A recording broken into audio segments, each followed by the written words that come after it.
When you commit to the spiritual path, one of the most pivotal decisions you'll ever make is choosing whom to follow. But how do you know if you're walking with faith or stumbling in blind devotion? Welcome back to the channel. Today we address one of the most crucial, delicate, and often misunderstood aspects of spiritual cultivation. How should a practitioner relate to a spiritual teacher without falling into dependency, confusion, or danger? This conversation isn't just theoretical. Across centuries and traditions, the teacher-student relationship has been revered as sacred and also, when misunderstood, feared for its potential for misuse. The phrase, "follow your teacher," sounds simple, but it's anything but. The deeper truth is that you are not meant to surrender your critical thinking. You are meant to align your wisdom with guidance, not replace it. The words faith and devotion appear again and again in spiritual texts, but so do the words discernment, reflection, and a direct experience. The Buddha himself warned his disciples, "Do not believe a teaching just because I have said it. Test it for yourself, as a goldsmith tests gold." So how do we balance reverence with reason? Let's begin by understanding what a spiritual teacher truly is. A teacher is not a guru to be worshipped. A teacher is a mirror, a guide, a lantern on the path. Their job is not to walk for you, but to illuminate your way. You do the walking. True teachers point you inward, not toward their own image. They help strip away delusion, not reinforce ego. They help you realize that the wisdom they carry is not theirs alone, it is universal, and it already lives within you. But problems arise when students forget this. When awe turns into idolization. When reverence becomes fear. When devotion shuts down inquiry. That's where blind faith begins. Let's look at an example. A sincere practitioner finds a charismatic teacher. The teacher speaks beautifully, has thousands of followers, seems to know everything. The practitioner begins to place the teacher above all else, above family, above ethics, even above their own inner compass. Over time, red flags arise. But the practitioner suppresses doubt, thinking, "This must be my own ignorance." That's not devotion. That's delusion. Master Patrul Rinpoche, a great Tibetan sage, once said, "If your teacher tells you to jump off a cliff, and you do it, that's not faith, that's stupidity." Strong words, but necessary. A true spiritual path is built not on blind obedience, but on mutual respect. The student honors the teacher, but the teacher too honors the student's freedom, individuality, and evolving wisdom. How can we cultivate a healthy, empowering relationship with a teacher? First, study their behavior, not just their words. Do they embody what they teach? Are they humble? Are they kind? Do they live simply? Do they accept criticism? Are they transparent?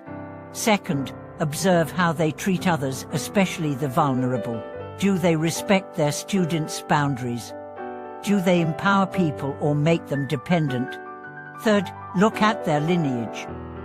Are they part of a tradition with accountability?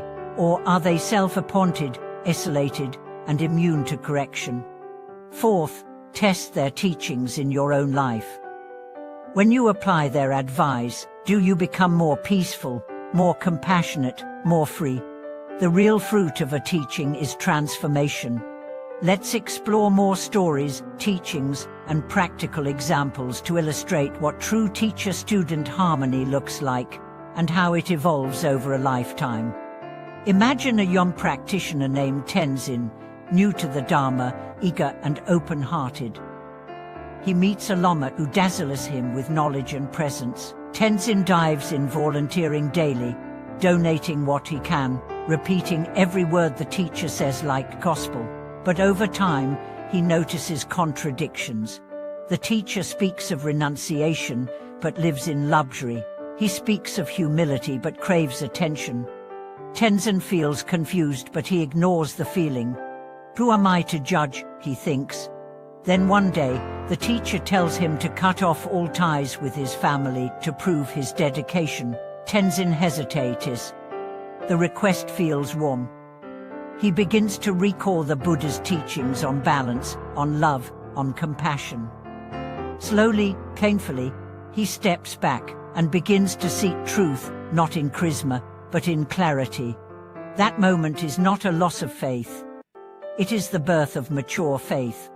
Master Dzogchen Rinpoche once taught that even if your teacher is flawed, you can still respect the teachings while protecting your integrity. The Dharma does not collapse because one vessel is cracked, but you must drink wisely. Faith should never silence your inner knowing. It should amplify it. True teachers teach you to listen deeply to their words, yes, but more importantly, to your own conscience. Let's explore what authentic devotion looks like. Authentic devotion grows with time. It begins with inspiration, but matures into discernment.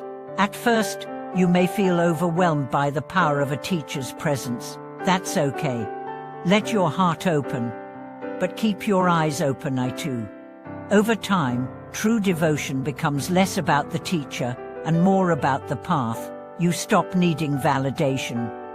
You stop needing the teacher to notice you. You stop chasing mystical experiences.